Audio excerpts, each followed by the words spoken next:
fine day in Calgary today, only a balmy -1.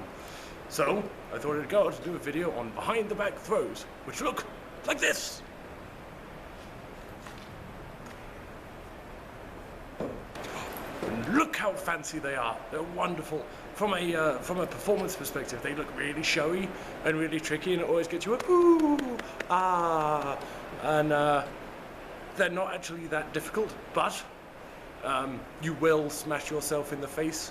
Out of any of the tricks that you think you can do, this is the one that's going to hurt.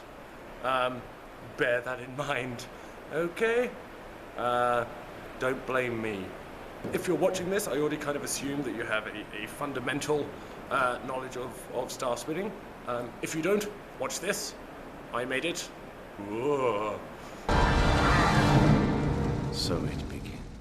So the first thing we're going to want to do is, if you go into the same move where you pass it behind your back, like so, as you go to do that, where your hand would normally go down to pass, what you want to do is you want your arm to go up, like so. Because then that gives you space to pull it down into the arc behind your back. As you do this, you want to let go of your stuff slightly, only a teensy weensy bit, just so your hand goes from the center of the grip and slides down, just so you're holding it near the end, so you've got say an extra 5 inches on one end of the staff than on the other, and that's going to give you the arc that you need to get it over your shoulder and not smash yourself in the face. Very important. If you hold it in the middle, you're going to get much more spin and not enough height, and that's where bloody lips come from. So a technique I picked up from juggling is that where you look, that's where the object is probably going to go.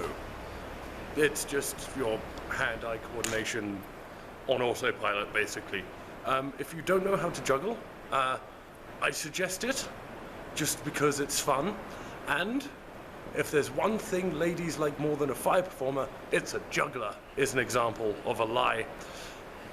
Another good tip is that when you pull the stuff behind your back, if you have your shoulders back slightly, you won't hit yourself in the arse. Which is good, I think, unless you're into that kind of thing. Then go ahead.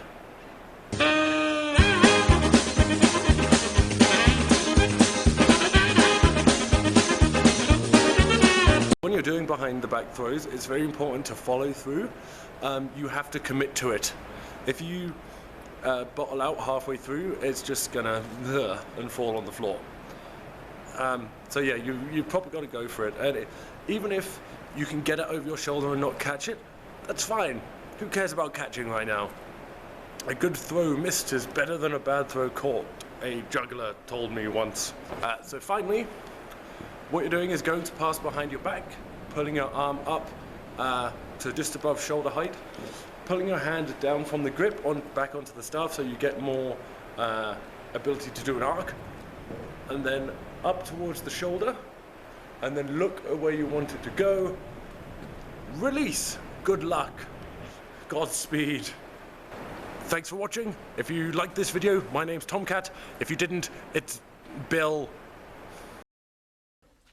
My God! Yes, I suppose I am. Another variation of the behind the back throw is instead of throwing over your shoulder, you throw it under your shoulder, which looks like this.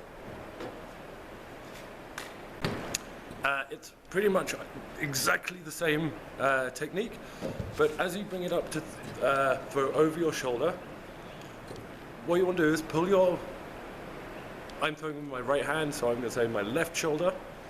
You're going to pull that far back and pull your arm out so that you have space for it to come under here. And you want to be aiming for your armpit when you throw this. Make sure that it's rotating on a plane in front of you, so that as it spins and it comes from underneath you, it goes in this direction. It's also very important in this to lean quite far back, because again, staff, face, pain.